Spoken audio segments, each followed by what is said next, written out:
ನಮಸ್ಕಾರ, ವನಶ್ರೀ ಚಾನಲ್ಗೆ ಸ್ವಾಗತ. ವಿಡಿಯೋ ತಂದಾಯಿತು. ಬನ್ನಿ ಇವತ್ತು ಗೌರಿ ಕಲ್ಯಾಣ ಸ್ಟೋರಿ ಹೇಗೆ ನಡೆಯುತ್ತೆ, ಹೇಗೆ ಮೂವ್ ಆಗುತ್ತೆ ನೋಡೋಣ ಬನ್ನಿ. ಗೌರಿ ಕಲ್ಯಾಣದಲ್ಲಿ ಗೌರಿ ಅಕ್ಕ ನಾಪತ್ತೆ, ಅಂದರೆ ಕಿಡ್ನಾಪ್ ಮಾಡಿಬಿಟ್ಟಿದ್ದಾನೆ.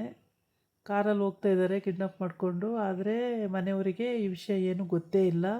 ಅವನು ನೋಡಿದ್ರೆ ಅನಿಕೇತ್ ಇದೆಲ್ಲ ಪ್ಲ್ಯಾನ್ ಮಾಡಿ ಅವ್ರ ಜೊತೆ ಹೋಗೋ ಹಾಗೆ ಮಾಡಿದ್ದಾನೆ. ಅವರು ಮತ್ತು ಬರೋದು ಮೂಸಿದ್ರೆ ಅದು ಮೂರ್ಛೆ ಹೋಗ್ತಾರಲ್ವ, ಆ ಥರದ್ದು ಮೂಸಿಸ್ಬಿಟ್ಟು ಎತ್ಕೊಂಡು ಹೊರಟೋಗಿ 4 ಜನ ಅಂತ ಹೇಳ್ಬಿಟ್ಟು ಎಲ್ಲೂ ಗೊತ್ತಾಗ್ದಂಗೆ ಕರ್ಕೊಂಡು ಹೋಗ್ಬಿಡಿ, ಫೋನು ಕೂಡ ಮಾಡಬೇಡ ನನಗೆ ಅಂತೆಲ್ಲ ಹೇಳಿ ಕಳಿಸ್ಕೊಟ್ಟಿದ್ದಾನೆ. ಪಾಪ ಮನೆಯವರೆಲ್ಲ ಗಾಬರಿಯಾಗಿ ಗಂಡು ಬಂದು ಕೂತಿದ್ದೆ ಆಯಿತು, ಹೆಣ್ಣು ಕರ್ಕೊಂಡು ಬನ್ನಿ ಅಂತ ರೂಮಿಗೆ ಹೋದಾಗ ಹೆಣ್ಣೇ ಇಲ್ಲ ಅಲ್ಲಿ. ಎಲ್ಲೋದ್ಲು ಅಂತ ಹೇಳಿದ್ರೆ ಎಲ್ಲಿ ಹುಡುಕಿರೂ ಇಲ್ಲ. ಇದು ಮನೆಯವರಿಗೆಲ್ಲ ತುಂಬ ಬೇಸರವಾದ ವಿಷಯ. ಅಂದರೆ ಎಲ್ಲ ಅರೇಂಜ್ಮೆಂಟು ಮಾಡ್ಕೊಂಡಿರುವಾಗ ಹುಡುಗಿನೇ ಅಲ್ಲಿಲ್ಲ ಅಂದರೆ ಏನರ್ಥ? ಇನ್ನೊಂದು ಸಲ ಹಿಂಗೆ ಮಾಡಿದ್ಲು, ಈಗಲೂ ಹಿಂಗೆ ಮಾಡಿದ್ದಾಳೆ, ಯಾರಾದರೂ ನಂಬ್ತಾರೆ ಅಲ್ವಾ? ಇವಳದೇ ಕತ್ತದನ್ನಾಗಿ ಬುದ್ಧಿ ಅಂತೇಳಿ ಯಾರಾದರೂ ನಂಬ್ತಾರೆ. ಆದರೆ ಇಲ್ಲಿ ಮಾಡಿರೋರು ಯಾರು? ಅನಿಕೇತ್ ಅಮ್ಮ ಮತ್ತು ಅನಿಕೇತ್ ಇಬ್ಬರು ಸೇರ್ಕೊಬಿಟ್ಟು ಅವಳನ್ನು ಕಿಡ್ನಾಪ್ ಮಾಡೋಕ್ಕೆ ದಾರಿ ಮಾಡಿಕೊಟ್ಟಿದ್ದಾರೆ. ಅವಳಿಲ್ಲ ಅಂತ ಮಂಟಪಕ್ಕೆ ಕೂತ್ಕೊಂಡಾಗ, ಅವಳಿಲ್ಲ ಅಂತ ಬಂದು ಹೇಳಿದಾಗ ಖುಷಿಯೋ ಖುಷಿ ಇವನಿಗೆ ಇವ್ರ ಅಮ್ಮಂಗೆ ಖುಷಿಯೋ ಖುಷಿ, ಮುಖ ನೋಡ್ಕೊಂಡು ನಗ್ತಾರೆ. ಸರಿಯಾಗಿ ಮಾಡಿದ್ದೀವಿ ಅಂತ ಹೇಳ್ಬಿಟ್ಟು CC ಕ್ಯಾಮನು ಬಂದಿರುತ್ತೆ ಅಂತ ತೆಗೆಸೋಣ ಅಂತ ಹೋದರೆ ಅಲ್ಲಿ ಕೂಡ ಅವನು ಹೋಗಿ ರೆಕಾರ್ಡ್ ಆಗ್ದಂಗೆ ಮಾಡಿದ್ದಾನೆ, ಅದನ್ನು ಹಾಳು ಮಾಡಿದ್ದಾನೆ. ಇದು ಅವ್ರ ತಾತ ಅಜ್ಜಿಗಂತೂ ತುಂಬಾ ಬೇಜಾರು ತರುವಂಥ ವಿಷಯ. ಅವರಂತೂ ಭಾಳ ಬೇಜಾರು ಮಾಡ್ಕೋತಾರೆ. ಎಲ್ಲ ಸಿದ್ಧತೆಯೂ ಮಾಡಿಕೊಂಡಾಗ ಮದುವೆ ನಿಂತೋಗೋದು ಅಂದರೆ ಏನರ್ಥ? ಈ ಸಲನೂ ಅವಳು ಹಂಗೆ ಮಾಡಿರ್ತಾಳೆ ಅಂತ ಏನರ್ಥ? ಅವಳು ನೋಡಿದರೆ ಹಠ ಮಾಡಿ ಅನಿಕೇತನೇ ಮದುವೆ ಮಾಡ್ಕೋಬೇಕು ಅಂತ ಹಠ ಮಾಡ್ಕೊಂಡು ಕೂತಿದ್ದಾಳೆ. ಅಂಥದ್ರಲ್ಲಿ ಅವಳು ಮನೆ ಬಿಟ್ಟು ಹೋಗಲ್ಲ, ಏನೋ ಆಗಿದೆ ಇಲ್ಲಿ ಅಂತೇಳ್ಬಿಟ್ಟು ಮೋನಿಕನ ಅಜ್ಜಿ ತಂಗಿ ಅವರೆಲ್ಲ ನೋಡ್ಕೊಂಬಂದು ಎಲ್ಲರೂ, ದೊಡ್ಡಮ್ಮ ಮತ್ತು ಅವರಮ್ಮ ಅವರಪ್ಪ ಎಲ್ಲರೂ, ಅವಳು ಹೋಗಲ್ಲ, ಅವಳು ಇಷ್ಟಪಟ್ಟು ಮದುವೆ ಮಾಡ್ಕೋತಾ ಇದ್ದಾಳೆ. ಗೌರಿ ಹೇಳ್ತಾಳೆ ಅವಳು ಇಷ್ಟಪಟ್ಟು ಮದುವೆ ಮಾಡ್ಕೋತಿದ್ದಾಳೆ, ಅವಳು ಯಾಕೆ ಹೋಗ್ತಾಳೆ, ಅವಳು ಹೋಗಲ್ಲ, ಎಲ್ಲೇ ಯಾರೋ ಏನೋ ಮಾಡಿದ್ದಾರೆ ಅಂತ ಹೇಳ್ತಾಳೆ. ಏನು ಮಾಡೋಕ್ಕೆ ಬರ್ತಾರೆ? ನಿಮ್ಮ ಮನೆಯದೆಲ್ಲ ಇದೇ ಬುದ್ಧಿ ಅಲ್ವಾ? ಎಲ್ಲ ಕಡೆನೂ ಇದೇ ಥರ. ಏನಾರು ಫಂಕ್ಷನ್ ಇಟ್ಕೊಂಡಾಗ ಕದ್ದೋಗ್ಬಿಡೋದು, ಇಲ್ಲ ಮನೆ ಬಿಟ್ಟು ಹೋಗೋದು, ಇವೇ ತಾನೇ ನೀವು ಮಾಡೋದು. ಮಿಡ್ಲ್ ಕ್ಲಾಸ್ ಜನಗಳು ಹಾಗೆ ಹೀಗೆ ಅಂತೆಲ್ಲ ಬೈತಾಳೆ. ಏನೇ ಬೈದ್ರೂ ಗೌರಿ ಒಬ್ಬಳೇ ಆನ್ಸರ್ ಕೊಡ್ತಾಳೆ, ಸುಮ್ಮನಿರಿ, ನಿಮ್ಗೇನು ಗೊತ್ತಿರುತ್ತೆ, ನೀವೇ ಸರಿ ಇಲ್ಲ, ನಿಮ್ಮದೇ ತಪ್ಪು ಅಂತೆಲ್ಲ ಹೇಳ್ತಾಳೆ ಅವಳು ಸ್ವಲ್ಪ ಧೈರ್ಯವಾಗಿ. ಬೇರೆ ಯಾರೂ ಮಾತಾಡಲ್ಲ, ಅವಳೊಬ್ಬಳೇ ಧೈರ್ಯವಾಗಿ. ಪುರೋಹಿತರು ಕೂಡ ಬಂದು ಕೂತಿದ್ದಾರೆ. ಎಲ್ಲರೂ ಮನೆಯವರೆಲ್ಲ ಸೇರ್ಕೊಂಡು ಮದುವೆ ಮಾಡೋ ಟೈಮಿಗೆ ಕರೆಕ್ಟಾಗಿ ಅಲ್ಲಿ ಹುಡುಗಿನೇ ಇಲ್ಲ. ಇನ್ನೇನು ಮದುವೆ ಮಾಡೋಕ್ಕೆ ಆಗಲ್ಲ. ಅಲ್ಲಿ ನೋಡಿದ್ರೆ ಕಾರಲ್ಲಿ ಕರ್ಕೊಂಡು ಹೋಗ್ತವನೇ, ಅವಳಿಗೆ ಪ್ರಜ್ಞೆನೇ ಬಂದಿಲ್ಲ. ಯಾವತ್ತೂ ಅವಳು ಅವನನ್ನು ಇಷ್ಟನೇ ಪಟ್ಟಿಲ್ಲ ಹೇಳಬೇಕು ಅಂದರೆ. ಇವನೇ ಒನ್ವೇ ಇಷ್ಟಪಟ್ಕೊಂಡು ಅವಳನ್ನ ಕಿಡ್ನಾಪ್ ಮಾಡೋದು, ಅವಳು ಮನೆಯಲ್ಲಿ ಇದ್ದಾಗ ಕದ್ದು ನೋಡೋದು, ಹಿಂಗೆಲ್ಲ ಮಾಡ್ತಾಯಿರ್ತಾನೆ.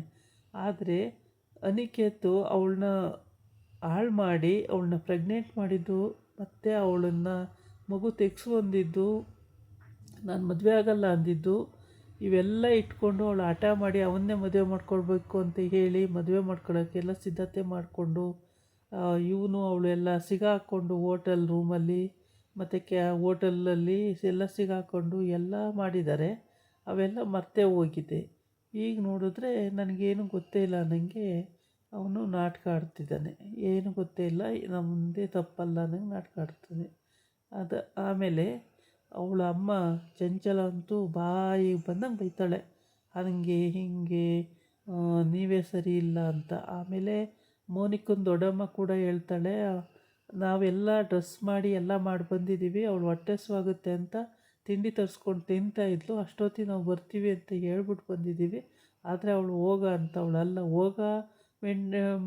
ಹೋಗೋ ಮೈಂಡ್ ಇರಲೇ ಇಲ್ಲ ಅವಳಿಗೆ. ಹೇಳಬೇಕು ಅಂದರೆ ಅವಳ ಪಾಡಿಗೆ ಮದುವೆ ಆಗುತ್ತೆ ನಂದು ಅಂತ ತುಂಬ ಖುಷಿಯಾಗಿದ್ಲು. ಬಟ್ ಈ ಥರ ಆಗುತ್ತೆ ಅಂತ ಯಾರಿಗೂ ಗೊತ್ತಿಲ್ಲ ಅಂತ ಹೇಳ್ತಾಳೆ. ಗೌರಿನೂ ಕೂಡ ನಮ್ಮ ಅಕ್ಕ ಅಂತವಳಲ್ಲ, ನಮ್ಮ ಅಕ್ಕ ಒಪ್ಕೊಂಡ್ಮೇಲೆ ಒಂದೇ ಗಂಡು ಅಂದ್ಕೊಂಡು ಅವಳು ಬದುಕು ಅಂಥವಳು. ಅಂಥದ್ರಲ್ಲಿ ಅವಳು ಹಂಗಾಗಿದ್ದರೆ ಬೇರೆಯವ್ರನ್ನ ಮಾಡ್ಕೊಬೋದಿತ್ತಲ್ವ, ಇವನೇ ಬೇಕು ಅಂತ ಯಾಕೆ ಆಟ ಮಾಡ್ತಿದ್ದಾಳೆ?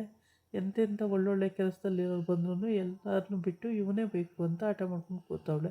ಅಂದರೆ ಅವಳು ಚೆನ್ನಾಗಿ ಇಟ್ಕೋತಾಳೆ ಅಂತ ತಾನೇ ಅರ್ಥ ಅಂತ ಹೇಳ್ಬಿಟ್ಟು ಮನೆಯವರೆಲ್ಲ ಹೇಳ್ತಾರೆ. ಅವ್ರ ಮನೆಯವರೆಲ್ಲ ಅವಳು ಬೇರೆಯವರಿಗೆ ಇಷ್ಟಪಡಲ್ಲ, ಒಬ್ಬನ್ನ ಇಷ್ಟಪಟ್ಟ ಮೇಲೆ ಅವನ ಜೊತೆಗೆ ಮದುವೆ ಆಗಬೇಕು ಅಂತ ಅವಳು ಇಷ್ಟಪಡ್ತಾ ಇದ್ದಿದ್ದು ಅಂತ ಗೌರಿ ಎಲ್ಲರೂ ಹೇಳ್ತಾರೆ. ಅವ್ರ ಅಮ್ಮ ಅಂತೂ ತಬ್ಬಿ ತಬ್ಬಿ ಅಳ್ತಾಳೆ. ಏನು ಕಣ್ಣೀರು ಇಳಿದು ಹೋಗ್ತಾ ಇರ್ತವೆ, ಗುಳೋ ಅಂತ ಅಳ್ತಾಳೆ. ಆಮೇಲೆ ಅವ್ರ ಅಪ್ಪಗೆ ಸಿಟ್ಟು ಬಂದುಬಿಡುತ್ತೆ. ಅವ್ರ ಅಪ್ಪಗೆ ಸಿಟ್ಟು ಬಂದು, ನಿಮ್ಮ ಮನೆಯಲ್ಲಿ ಎಲ್ಲರೂ ಇದ್ದೀವಿ ಅಂದಮೇಲೆ, ಎಲ್ಲ ಇಷ್ಟು ಜನ ಇದ್ದೀವಿ ಅಂದಮೇಲೆ ಅವಳೊಬ್ಬಳು ಹಿಂಗೆ ನಾಪತ್ತೆ ಆಗ್ತಾಳೆ. ನಿಮ್ಮ ಮನೇಲಿ ಯಾರೋ ಹಿಂಗೆ ಮಾಡಿದ್ದಾರೆ, ಅವಳನ್ನ ನಾಪತ್ತೆ ಮಾಡಿದ್ದಾರೆ, ಇಷ್ಟ ಇಲ್ಲ ಈ ಮದುವೆ, ಬಲವಂತ ಮಾಡಿ ಮದುವೆ ಆಗ್ತಿದ್ದಾಳಲ್ಲ ಅಂತ ಅವಳನ್ನೇ ಕಿಡ್ನಾಪ್ ಮಾಡಿಸಿರ್ಬೇಕು ಅಂತ ಅವರಪ್ಪ ಕರೆಕ್ಟಾಗಿ ಹೇಳ್ತಾನೆ. ಆದರೆ ಅನಿಕೇತ್ ಆವಾಗ ಎದ್ಬಿಡ್ತಾನೆ. ಯಾರಿಗೆ ಹೇಳ್ತಿದ್ದೀರಾ ಮಾತು, ಯಾಕೆ ಹಂಗೆ ಮಾಡೋಕ್ಕೆ ಹೋಗ್ತಾರೆ, ನಾವು ಯಾರು ಹಂಗೆ ಮಾಡಿಲ್ಲ, ಹಂಗೆ ಹಿಂಗೆ ಅಂತ ಹೇಳ್ಬಿಟ್ಟು. ಆಮೇಲೆ ಗೌರಿ ಅವಳು ಯೋಚನೆ ಮಾಡ್ತಿರ್ತಾಳೆ, ಎಲ್ಲೋಗಿರ್ಬೋದು. ಕೊನೆಗೆ CC ರೂಮಿಗೆ ಹೋಗಿ ಅಲ್ಲೆಲ್ಲ ತೆಗೆದು ನೋಡಿರೂ ಅವರಂತೂ ಸುಮಾರು ಫಸ್ಟ್ ಕರ್ಕೊಂಬಂದು ತೋರ್ಸೋಕ್ಕೆ ಬರ್ತಾರೆ. ಅವರಂತೂ ಸುಮಾರೆಲ್ಲ ಹಾಳು ಮಾಡಿರ್ತಾರೆ. ಆದರೆ ಇವಳೇ ಹೋಗಿ ನೋಡಿ ಅದನ್ನು ಫೋಟೋನೇ ಬರ್ತಾಯಿಲ್ಲ, ಮತ್ತು ಡೇಟು ಬರ್ತಾಯಿಲ್ಲ, ಎಲ್ಲಿಂದ ಹುಡ್ಕೋದು, ಇವಳು ಈ ಕೆಲಸ ಮಾಡಿದ್ದಾಳಲ್ಲ ಅಂತ ಹೇಳ್ಬಿಟ್ಟು, ಎಲ್ಲಿ ಹೋದ್ಲು ಅಂತ ಗೊತ್ತಿಲ್ಲ, ಏನು ಕತೆ ಅಂತ ಗೊತ್ತಿಲ್ಲ ಅಂತ ಹೇಳ್ಬಿಟ್ಟು, ಸರಿ ಬನ್ನಿ ನೀವು ಒಳಗಡೆ ಅಂತೇಳಿ ಅವ್ರನ್ನ ಕರ್ಕೊಂಬರ್ತಾಳೆ.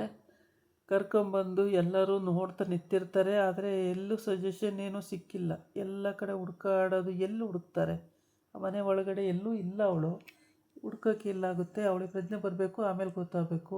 ಕನಕಲಕ್ಷ್ಮಿ ಪಾಪ ಕೈ ಮುಗಿದು ಕೇಳ್ಕೊತಾಳೆ, ನನ್ನ ಮಗಳನ್ನ ನಮ್ಮಿಂದ ದೂರ ಮಾಡಬೇಡಿ, ನಮ್ಮ ಮಗಳು ಎಲ್ಲಿದ್ರೂ ನಮಗೆ ಒಪ್ಪಿಸಿ ಅಂತ ಹೇಳ್ಬಿಟ್ಟು ಅವಳು ತಪ್ಪಾಯಿತು ಅಂತೆಲ್ಲ ಕೇಳ್ಕೊತಾಳೆ. ಯಾರು ಏನು ಕೇಳ್ಕೊಂಡ್ರು ಅವಳ ಮಗಳು ಬರೋ ಸ್ಥಿತಿಲೇ ಇಲ್ಲ ಅಲ್ಲಿ. ಆಮೇಲೆ ಅಜ್ಜಿಗೆ ಸಿಟ್ಟು ಬರುತ್ತೆ. ಅಜ್ಜಿ ಬೈಕೊಂಡು ಹೇಳುತ್ತೆ, ನಿಮಗೇನು ಬಂದೈತೆ ಅಂತೇಳ್ಬಿಟ್ಟು ಅಜ್ಜಿನೂ ಬೈಯುತ್ತದೆ. ಯಾರು ಈ ಕೆಲಸ ಮಾಡಿರೋದು ಅಂತ ಗೊತ್ತಾದ ಮೇಲೆ ಇದೆ ಅವರಿಗೆ ಮಾರಿಯಪ್ಪ ಅಂತೇಳ್ಬಿಟ್ಟು. ಆದರೆ ಈ ಕ್ಷಣಕ್ಕೆ ಮದುವೆ ನಿಂತೋಗುತ್ತೆ. ಯಾಕೆ ಅಂದರೆ ಅಲ್ಲಿ ಹೆಣ್ಣಿಲ್ದಲ್ಲಿ ಇನ್ಯಾವ ಮದುವೆ ಮಾಡ್ತಾರೆ, ಯಾವ ಮದುವೆನೂ ಮಾಡೋಕ್ಕಾಗಲ್ಲ. ಹಾಗಾಗಿ ಮದುವೆ ನಿಲ್ಲಿಸ್ಬಿಟ್ಟು ಬೆಳಿಗ್ಗೆ ನೋಡೋಣ ಹುಡ್ಕೋಣ ಅಂತ ಹೇಳ್ಬಿಟ್ಟು ಎಲ್ಲ ಎದ್ದು ಹೋಗ್ತಾರೆ. CC ಡೆಸ್ಕ್ ನೋಡ್ತಾರೆ, ಅಲ್ಲಿ ರೆಕಾರ್ಡ್ ಆಗ್ತಿರುತ್ತೆ, ಆದರೆ ಪಿಕ್ಚರ್ ಇಲ್ಲ. ಬರೀ ರೆಕಾರ್ಡ್ ಆಗ್ತಿರುತ್ತೆ, ಪಿಕ್ಚರ್ ಇಲ್ಲ. ಪಿಕ್ಚರ್ ಇಲ್ಲದೆ ಇದ್ದರೆ ಹೆಂಗೆ ಕಂಡುಹಿಡ್ಕೊಳಕ್ಕಾಗುತ್ತೆ, ಕಂಡುಹಿಡಿಯೋಕ್ಕೆ ಆಗಲ್ಲ. ಇವನು ಆ ರೂಮಿಗೆ ಹೋಗಿರೋದನ್ನೇ ಕಂಡುಹಿಡಿಯೋಕ್ಕಾಗ್ತಾ ಇಲ್ಲ, ಯಾರು ಬಂದು ಹೋಗ್ಯಾರ ಅನ್ನೋದೇ ಗೊತ್ತಾಗ್ತಾ ಇಲ್ಲ. ಆಮೇಲೆ ಅವನು ಕಿಡ್ನಾಪ್ ಮಾಡೋನಲ್ಲ, ಅವನು ಬಂದಿದ್ದ, ಅದು ಗೊತ್ತಾಗ್ತಾ ಇಲ್ಲ, ಯಾರು ಬಂದು ಹೋಗಿರೋದು ಗೊತ್ತಾಗ್ತಲೇ ಇಲ್ಲ. ಆಮೇಲೆ ಇವರೆಲ್ಲ ಡಿಸ್ಕಸ್ ಮಾಡಿ ಕೊನೆಗೆ ಗೌರಿ ಗಂಡ ಅವನೂ ನಿಂತ್ಕೊಂಡು ಇಬ್ಬರೂ ಮಾತಾಡ್ತಿರ್ತಾರೆ. ಇಲ್ಲ, ಅನಿಕೇತ್ ಮೇಲೆ ನನಗೆ ಅನುಮಾನ, ಅನಿಕೇತೇ ಮಾಡಿರ್ತಾನೆ ಈ ಕೆಲಸ ಅಂತ ಗೌರಿ ಹೇಳ್ತಾಳೆ. ಮತ್ತು ಅವನ ಮೇಲೆ ಸುತ್ತಿ ಬಳಸಿ ಅವನ ಮೇಲೆ ಬರ್ತೀಯ ನೀನು ಅನುಮಾನ ಪಡೋಕ್ಕೆ, ಬೇರೆ ಯಾರೂ ಸಿಗಲ್ವ ನಿನಗೆ ಅಂತ ಹೇಳ್ತಾನೆ. ಇಲ್ಲ ರೀ, ಬೇರೆ ಯಾರೂ ಅಲ್ಲ, ಅನಿಕೇತನ ಬಿಟ್ಟರೆ ಬೇರೆ ಯಾರೂ ಈ ಕೆಲಸ ಮಾಡಿರಲ್ಲ, ಅವನೇ ಈ ಕೆಲಸ ಮಾಡಿರ್ತಾನೆ, ಎಲ್ಲ ಅವನದೇ ಕಿತಾಪತಿ, ಬೇಕಾದ್ರೆ ನೀವು ನೋಡಿ ಬೇಕಾರೆ ಅಂತ ಹೇಳಿರ್ತಾಳೆ. ಆಮೇಲೆ ಇವನು ಅವನ ಪಾಡಿಗೆ ಅವನು ಸರಿ ಅಂತೇಳಿ ನಿಂತಿರ್ತಾರೆ. ಅಷ್ಟೊತ್ತಿಗೆ ಕ್ಯಾಮ್ರಾಮ್ಯಾನ್ ಅಲ್ಲಿಗೆ ಬರ್ತಾನೆ, ಕ್ಯಾಮ್ರಾನ ತಗೊಂಡು. ಆಮೇಲೆ ಬಾರಪ್ಪ ಇಲ್ಲಿ ಅಂತ ಕರೆದು ಕ್ಯಾಮ್ರಾದಲ್ಲಿ ನೋಡ್ತಾನೆ, ಎಲ್ಲ ಬಂದಿದೆಯಾ ಹಿಂಗೆ ಅಂತ ಹೇಳ್ಬಿಟ್ಟು. ಆಗ ಎಲ್ಲ ತೋರಿಸ್ತಾನೆ, ಬಂದಿರೋದನ್ನೆಲ್ಲ ತೋರಿಸ್ತಾನೆ. ಆಮೇಲೆ ಇವನಿಗೆ ಎಲ್ಲ ಗೊತ್ತಿರುತ್ತೆ. ಇವನು ಅಷ್ಟು ನೋಡಿ ಆಮೇಲೆ ಸರಿ ಹೋಗಪ್ಪ ನೀನು ಅಂತ ಹೇಳಿರ್ತಾರೆ. ಕ್ಯಾಮ್ರಾ ನೋಡ್ತಾ ಇರ್ತಾನೆ. ಕ್ಯಾಮ್ರಾ ನೋಡಿದ್ರೆ ಕ್ಯಾಮ್ರಾದಲ್ಲಿ ಫೋಟೋನು ಬಂದಿರುತ್ತೆ, ವಾಯ್ಸು ಬಂದಿರುತ್ತೆ, ಎಲ್ಲದೂ ಬಂದಿರುತ್ತೆ. ಅಲ್ಲಿ ಪಕ್ಕ ಗೊತ್ತಾದಂಗೆ. ಆದರೆ ಕ್ಯಾಮ್ರಾಮ್ಯಾನ್ ಅಲ್ಲಿ ತೆಗೆದವನು ಇಲ್ವೋ ಅಂತ ಅದೇ ಗೊತ್ತಿಲ್ಲ. ಅವನು ಒಂದೇ ಕಡೆ ಇಟ್ಕೊಂಡ್ರೆ ಯಾವುದೋ ಒಂದೇ ಕಡೆ ತೆಗೆದಿರ್ತಾನೆ, ಒಂದು 10-20 ಕಡೆ ತೆಗೆದಿರ್ತಾನೆ. ಇದಾಗಿತ್ತು ಇವತ್ತಿನ ವೀಡಿಯೋ. ನಾಳೆ ಇನ್ನೊಂದು ವೀಡಿಯೋ ಜೊತೆ ಬರ್ತೀನಿ. ನಮಸ್ಕಾರ.